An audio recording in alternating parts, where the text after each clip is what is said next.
हरे कृष्णा। तो सभी भक्तों का बहुत बहुत स्वागत है आज के भगवत गीता क्लास में।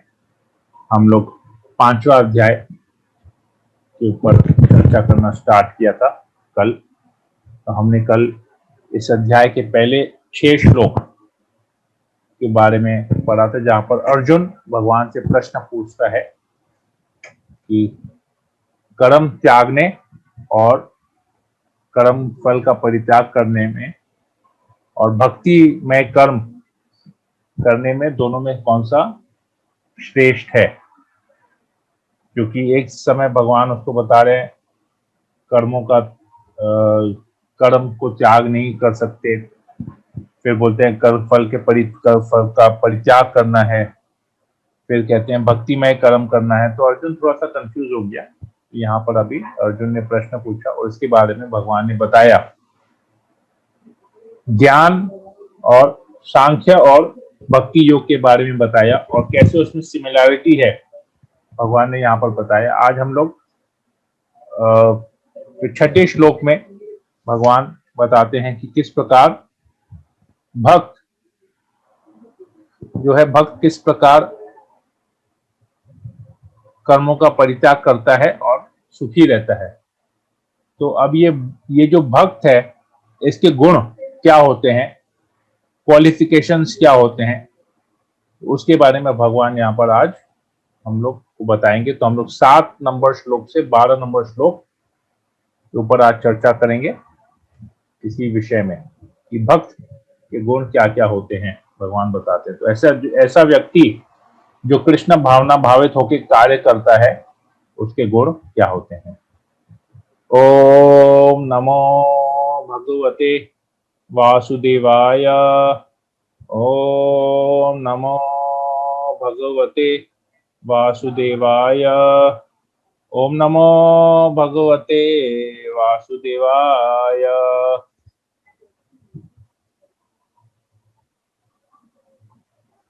अध्याय 5 श्लोक संख्या 7।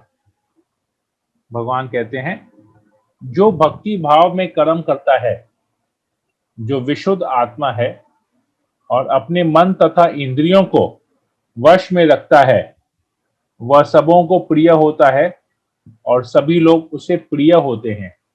ऐसा व्यक्ति कर्म करता हुआ भी कभी नहीं बंधता। तो यहां पर 2 बातें नोट करने लायक है कि भगवान बार बार एक ही बात पे एम्फोसिस दे रहे हैं, जोर दे रहे हैं कि ऐसा व्यक्ति कर्म करता हुआ भी कभी नहीं बंधता। तो कर्म फलों से एक भक्त जो है, जो कृष्ण भक्ति करता है, कृष्ण के कहने पे कृष्ण के लिए सारे कार्य करता था, अपने कर्म फलों को कृष्ण को अर्पण कर देता है, अर्थात कृष्ण के लिए सारे कार्य करता है। जो भक्त है वो हमेशा कर्म बंधों से मुक्त रहेगा, वो कभी नहीं बंधेगा, कर्म फलों से कभी नहीं बंधेगा। ये भगवान बार बार एम्फोसिस दे रहे हैं, इस बात के ऊपर जोर डालें। और हमने अब तक बहुत बार, इनफैक्ट दूसरे अध्याय में, तीसरे अध्याय में, चौथे अध्याय में हमने बार बार इसके बारे में पढ़ा, 5वें अध्याय में भी पढ़ रहे हैं इसके बारे में। तो भगवान बार बार इस बात को एम्फोसिस दे रहे हैं। इसका मतलब ये है कि भक्ति करना कितना हमारे जीवन में, कितनी आवश्यकता है भक्ति करने की, कितना जरूरी है कि हम भक्ति करें। और क्योंकि भक्ति ही एकमात्र ऐसा कार्य है जिसमें हम बंधेंगे नहीं। बाकी सारे जो भी हम कार्य करेंगे, भक्ति के अलावा जो भी कार्य हम करेंगे जिसमें कृष्ण को नहीं जोड़ते हैं, उस कार्य या वो कर्म फल हमको इस भौतिक जगत में बांध के रखेगा। दूसरी महत्वपूर्ण बात यहां पर है कि यहां पर इस श्लोक में मायावाद जो दर्शन है, जो मायावादी फिलॉसफी है, उसका खंडन हो रहा है। मायावाद फिलॉसफी के अंतर्गत हम ये जानते हैं कि अंत में सब कुछ एक हो जाता है, सब कुछ ब्रह्म में विलीन हो जाता है, अस्तित्व नहीं रहता, और ब्रह्म से आए हैं और ब्रह्म में वापस चले जाते हैं। परंतु यहाँ पर भगवान कहते हैं वो सबों को प्रिय होता है और सभी लोग उसे प्रिय होते हैं। मतलब लोगों का अस्तित्व बना रहता है, तभी तो सबके प्रिय बनेंगे और सब लोग उसके प्रिय बनेंगे। अस्तित्व खत्म नहीं होता है, यहाँ पर स्पष्ट रूप से हमको ये पता चलता है। तो अब इसमें 3 चीजें बताते हैं भक्त के बारे में। जो भक्ति भाव से कर्म करता है वो विशुद्ध आत्मा है। पहला है जो अपने कार्यों को भक्ति भाव से करता है।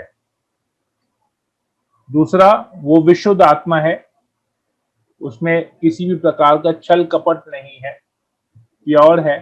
उसका एकमात्र उद्देश्य रहता है कि हम भगवान को कैसे प्रसन्न करें। और तीसरा, उसने अपनी इंद्रियों को वश में कर लिया है।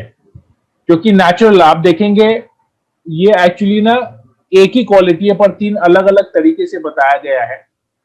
जो व्यक्ति सारे कार्य भगवान को केंद्रित करके करता है तो वो ऑटोमेटिकली शुद्ध बन जाएगा, क्योंकि उसमें इंद्रिय तृप्ति की किसी भी प्रकार की कोई भावना रहती नहीं है।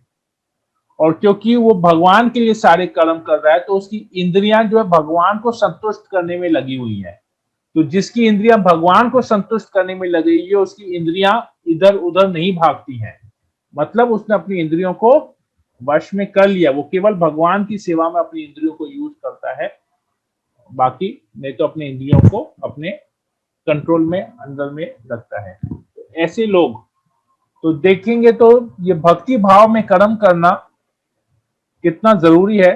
ये भक्ति करते करते, जैसे हमने कल भी पढ़ा था कि ये भक्ति करते करते हम शुद्ध बनेंगे। ऐसा नहीं है कि हम पहले शुद्ध बनने का प्रयास करेंगे, प्योरिफिकेशन प्रोसेस करेंगे, उसके बाद हम भक्ति में आएंगे। जैसे बहुत जगह होता है कि आपका पहले प्योरिफिकेशन होगा। जैसे हम देखते हैं लोग धर्म परिवर्तन जब करते हैं तो उनका शुद्धिकरण किया जाता है और फिर उनको बोलते हैं अब तुम कर्म करो। लेकिन शुद्धिकरण करने के बाद क्या कर्म करते हैं? जो है अशुद्ध कर्म करते हैं, पाप कर्म करते हैं, दूसरों को दूसरे के प्रति हिंसा करते हैं या अपनी इंद्रिय तृप्ति के लिए कार्य करते हैं। तो वो ये टोटल फॉल्स, ये जो शुद्धिकरण होता है टोटल फॉल्स प्रोसेस होता है। तो शुद्धिकरण एकमात्र है कि हम भगवान की सेवा जो प्योर है, हम प्योर की सेवा जब करेंगे तो हम भी प्योर उसी में ही हो जाएंगे। अभी तो भगवान कहते तो ऐसा क्या होता है, ऐसा व्यक्ति सबों को प्रिय होता है और सभी लोग उससे प्रिय होते हैं। तो यहां पर एक प्रश्न उठ सकता है, सभी लोग अगर उससे प्रिय हैं तो अर्जुन तो इस कैटेगरी में है, क्योंकि वो तो भगवान का परम मित्र है, परम भक्त है, इसीलिए भगवान उसे ये गीता का ज्ञान दे रहे हैं। तो अर्जुन को तो सभी लोग प्रिय होने चाहिए। और जब अगर सभी लोग अर्जुन के प्रिय हैं तो वो युद्ध क्यों कर रहा है? वो क्यों? क्योंकि युद्ध करना मतलब हजारों में, लाखों की संख्या में, जैसे हम जानते हैं कि जब ये कुरुक्षेत्र का युद्ध हुआ तो पूरे विश्व के राजा इस युद्ध में उन्होंने भाग लिया। तो लाखों की संख्या, करोड़ों की संख्या में लोग मरते हैं यहाँ पर। तो ये कैसे हुआ? तो प्रिय कैसे हुआ? तो इसका जवाब अगले में ही आता है, अगले लाइन में जो भगवान बताते हैं, ऐसा व्यक्ति कर्म करता हुआ भी कभी नहीं बंधता। क्योंकि अगर घृणा होगी या द्वेष होगा तो मतलब वो कर्म फल में बंध गया। परंतु भगवान या कह रहे हैं वो नहीं बनता। क्यों? क्योंकि अर्जुन जब युद्ध करता है भगवान के आदेश से करता है और भगवान परम दयालु है, भगवान परम कृपालु है, सभी जीव भगवान को प्रिय हैं। तो भगवान उनके हित के लिए ये कार्य करा रहे हैं। अर्जुन को एक इंस्ट्रूमेंट, अर्जुन को एक माध्यम चुन रहे हैं, अर्जुन के माध्यम से ये कार्य हो रहा है। और क्योंकि हम आज तक जब से ये युद्ध हुआ हम लोगों ने कभी अर्जुन के बारे में नहीं सुना कि अर्जुन से कोई इस युद्ध के उपरांत अर्जुन से कोई व्यक्ति द्वेष करता हो, या आज तक भी किसी ने, अब 5000 साल हो गए हैं इस गीता का भगवान ने जब गीता कही थी अर्जुन को, गीता सुनाई थी, युद्ध भी हो गया, तो इस 5000 साल में हमने कभी किसी से नहीं सुना कि कोई व्यक्ति अर्जुन से द्वेष करता हो। नहीं सुना है कभी, कोई एग्जाम्पल ऐसा हमने नहीं सुना है। तो अर्जुन यहाँ पर सारे कर्म बंधन से मुक्त हो जाए, कार्य कर रहा है, युद्ध कर रहा है, लाखों की संख्या में लोगों का वध कर रहा है, परंतु कृष्ण के कहने पे, कृष्ण के कहने पे कर रहा है, तो ये सारे कर्म बंधनों से मुक्त हो जा रहा है। अर्जुन को केवल हम इसीलिए जानते हैं कि अर्जुन कृष्ण का परम मित्र था, कृष्ण का परम भक्त था, और वो सबों को प्रिय होता है। तो प्रश्न यहाँ पर आता है, जब कृष्ण के कहने पे हो रहा है, कृष्ण तो सबको, सारे लोग, सारे जीव तो कृष्ण के प्रिय हैं, परंतु बहुत लोग ऐसे हैं जो कृष्ण को प्रिय नहीं समझते, कृष्ण से द्वेष करते हैं। अर्जुन से द्वेष नहीं करते हैं, लेकिन कृष्ण से द्वेष जरूर करते हैं। क्यों कृष्ण से द्वेष करते हैं? क्योंकि कृष्ण परम पुरुषोत्तम भगवान है, सारे जीव उसके दास हैं, परंतु कोई दास बनना नहीं चाहता है, कोई सेवक बनना नहीं चाहता है, कोई किसी के अंडर में कार्य नहीं करना चाहता, सब स्वामी बनना चाहते हैं। हम लोग देखते हैं कि हम लोग सब लोग, सारे जीवात्माएं जितने हैं, कितनी जीवात्माएं जो है, कितने मनुष्य है जो एक दूसरे को कंट्रोल करने के प्रयास में है।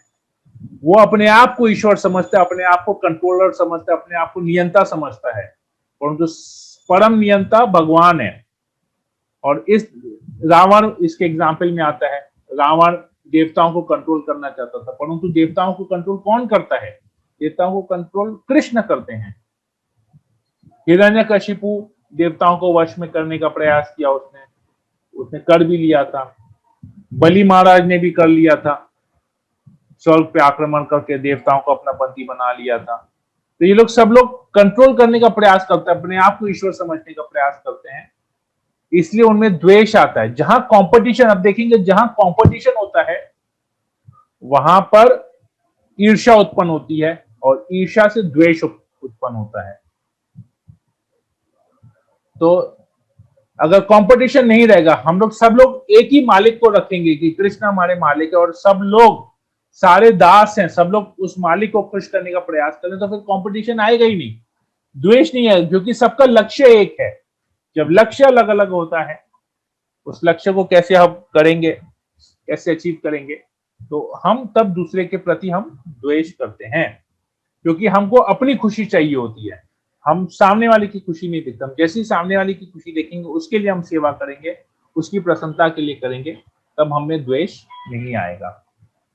तो यहाँ पर कहते हैं, इसीलिए कहते हैं कि ऐसा व्यक्ति कर्म करता हुआ भी कभी नहीं बनता, वो सबों को प्रिय होता है और सभी लोग उसे प्रिय होते हैं। हम लोग ध्रुव महाराज के एग्जाम्पल में भी देखते हैं कि किस प्रकार ध्रुव महाराज वन में गए तपस्या करने के लिए। क्यों? क्योंकि उनको उनकी सौतेली मां ने उनको कहा था, उनको क्रिटिसाइज किया था ध्रुव महाराज को, कि अगर तुमको अपने पिता के गोद में बैठना है तो तुमको मेरे गर्भ से जन्म लेना पड़ेगा, नहीं तो तुम अपने पिता के गोद में नहीं बैठ सकते, अर्थात तुम इस राज्य को भी नहीं ले सकते। तो ध्रुव महाराज वन में चले गए, नारद मुनि गुरु की कृपा से उनको मंत्र मिला, ओम नमो भगवते वासुदेवाय। उस मंत्र का जप किया, मेडिटेट किया, ध्यान किया, और 6 महीने के अंदर भगवान विष्णु स्वयं चतुर्भुज रूप में उनके समक्ष प्रकट हुए, और उनको फिर कृष्ण भक्ति मिली, उनको भगवान की शुद्ध भक्ति मिली, वो शुद्ध भक्त बन गए। और जैसे ही शुद्ध भक्त बने, वो वापस जब आए अपने राज्य में, तो उसी सौतेली मां ने उनको आलिंगन किया, उनका सत्कार किया, उनका स्वागत किया, उनको प्रेम किया। तो जैसे कोई व्यक्ति भक्त बन जाता है, सारे लोग उससे अपने आप उसके प्रिय हो जाते हैं, वो सबों का प्रिय हो जाता है। आगे भगवान कहते हैं 8 और 9 नंबर श्लोक में और डिस्क्रिप्शन देते हैं, ऐसे भक्त के गुणों के बारे में और बताते हैं भगवान 8 और 9 नंबर श्लोक में। कहते हैं, दिव्य भावनामृत युक्त पुरुष देखते, सुनते, स्पर्श करते, सूंघते, खाते, चलते फिरते, सोते तथा श्वास लेते हुए भी अपने अंतर में सदैव यही जानता रहता है कि वास्तव में वह कुछ भी नहीं करता। बोलते, त्यागते, ग्रहण करते या आंखें खोलने बंद करते हुए भी वह यह जानता रहता है कि भौतिक इंद्रियां अपने अपने विषयों में प्रवृत्त है और वह इन सबसे पृथक है। वो जानता है कि वो करता नहीं है। ये बहुत अहम बात है उसको समझना। जो दिव्य भावनामृत में, जो कृष्ण भक्ति में, जो जिस दिव्य चेतना होती है, क्योंकि भगवान आगे हम लोग देखेंगे, भगवान आगे बताते हैं कि कैसे एक शुद्ध भक्त को भगवान कंट्रोल करते हैं।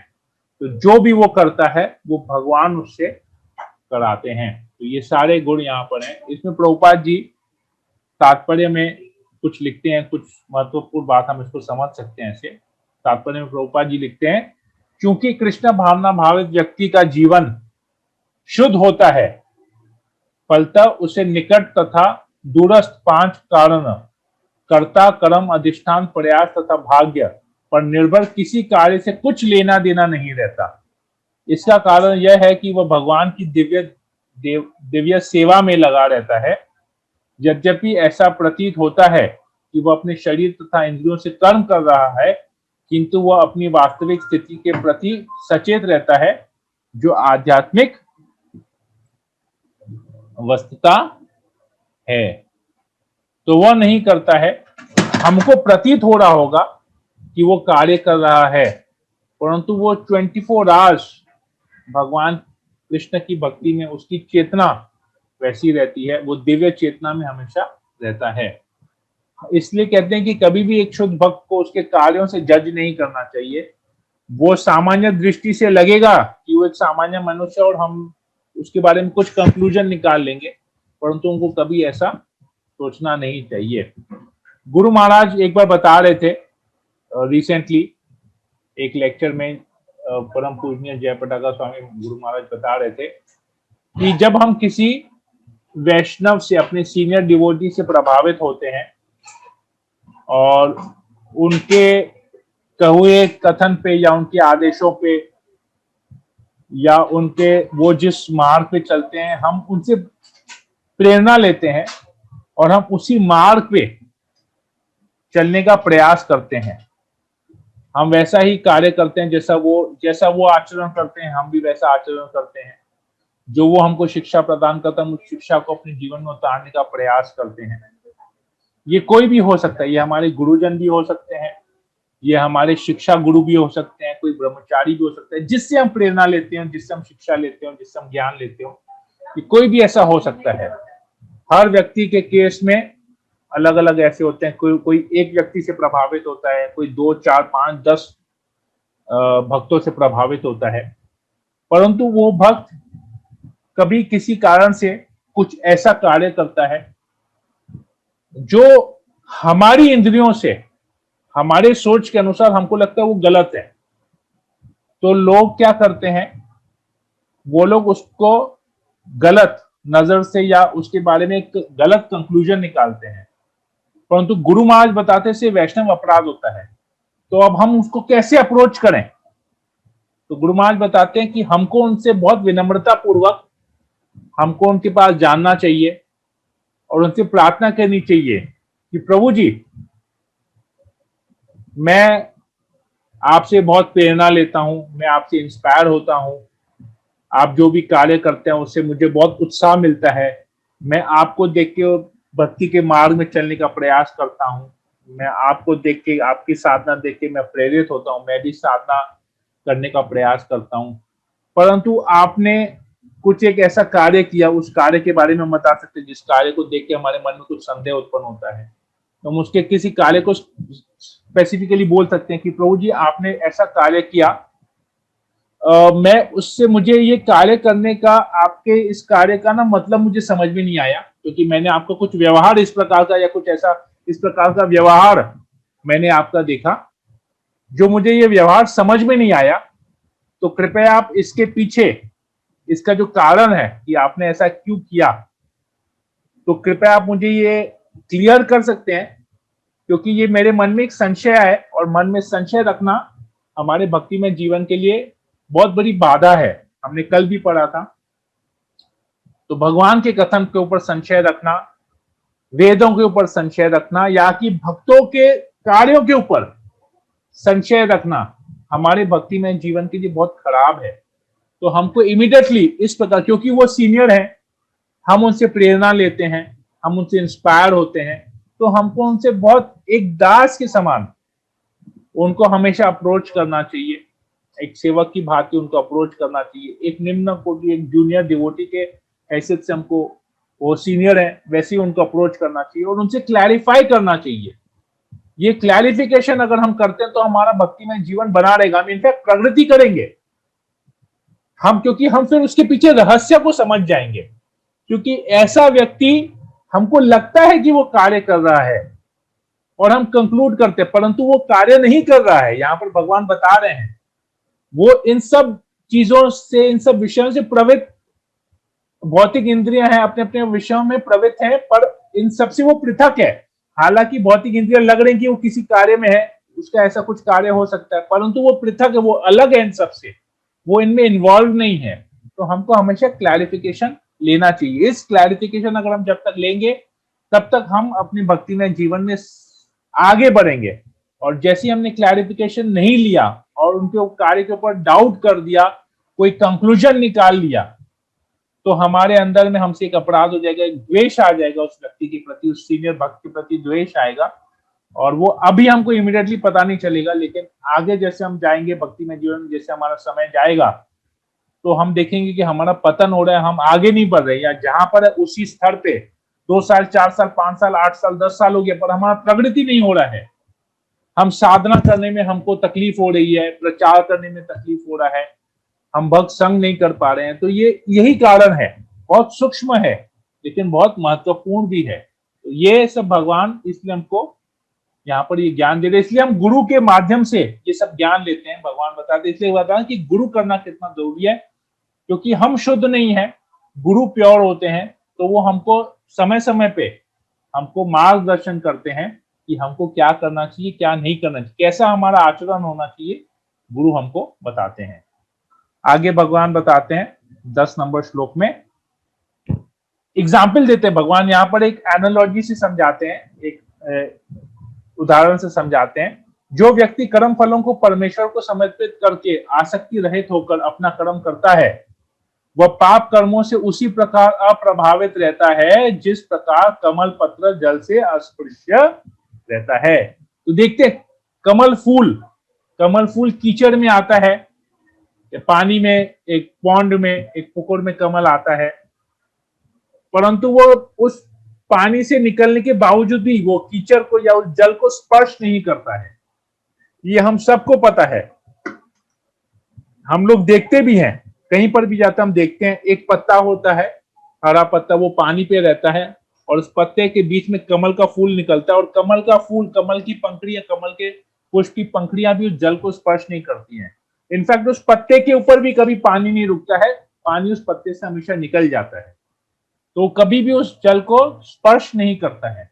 इसी प्रकार जो शुद्ध भक्त हैं, जो कृष्ण भावना भावित व्यक्ति हैं, वो इस भौतिक जगत में आते हैं अपने कार्यों को, अपनी सेवा को, अपने प्रचार को दिखाने के लिए आते हैं, परंतु वो इस भौतिक जगत के का जो कीचड़ है, जो प्रकृति के 3 गुण हैं, उससे वो प्रभावित नहीं होते।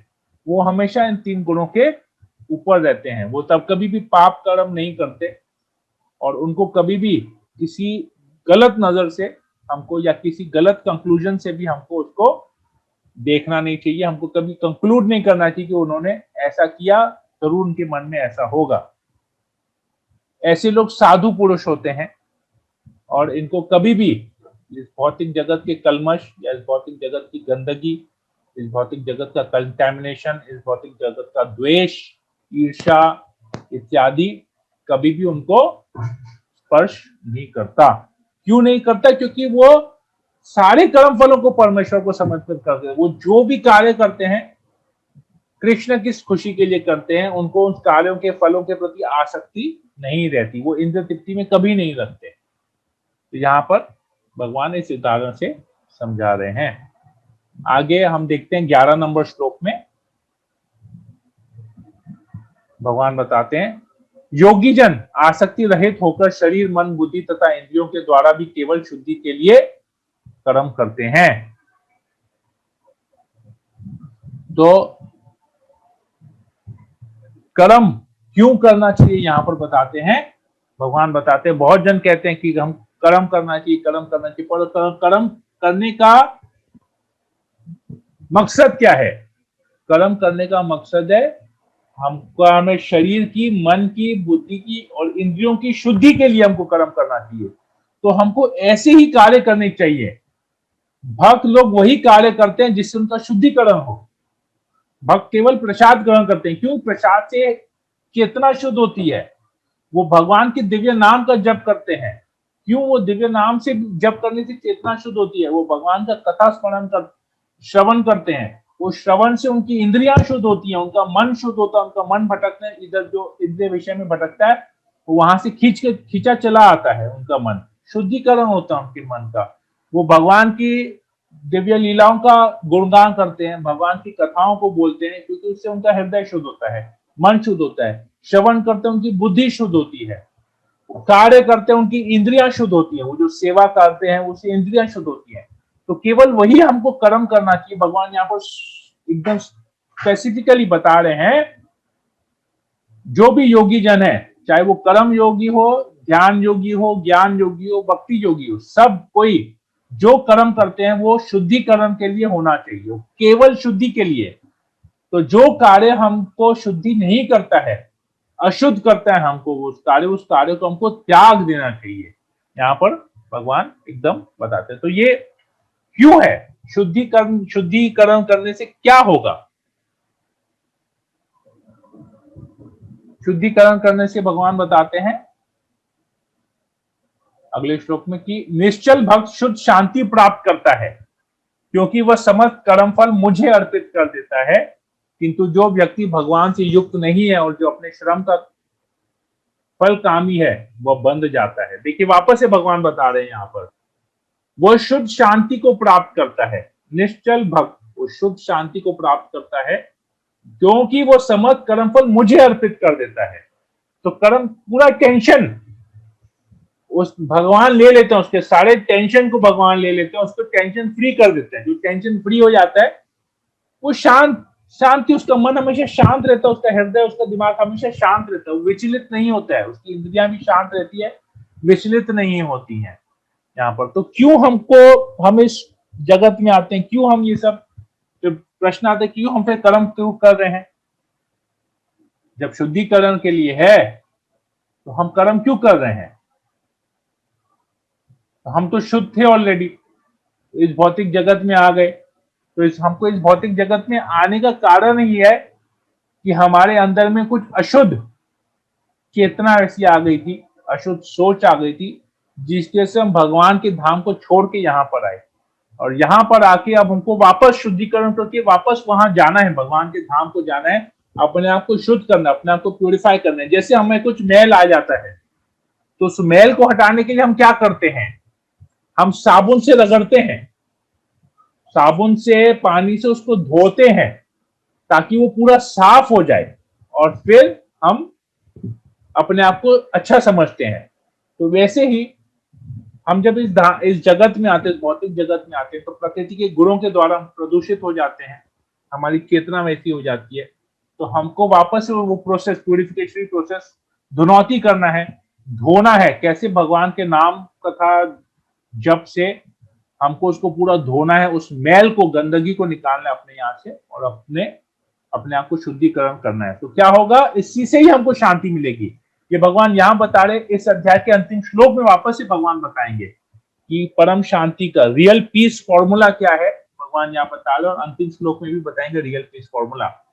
तो अगर हम अपने जीवन में अपनी शांति चाहते हैं, कि हम सारे कलमशों से दूर रहें, हम टेंशन रहित हों, तो हमको भगवान के प्रति कार्य करना पड़ेगा, हमको भक्ति के कार्य करने पड़ेंगे।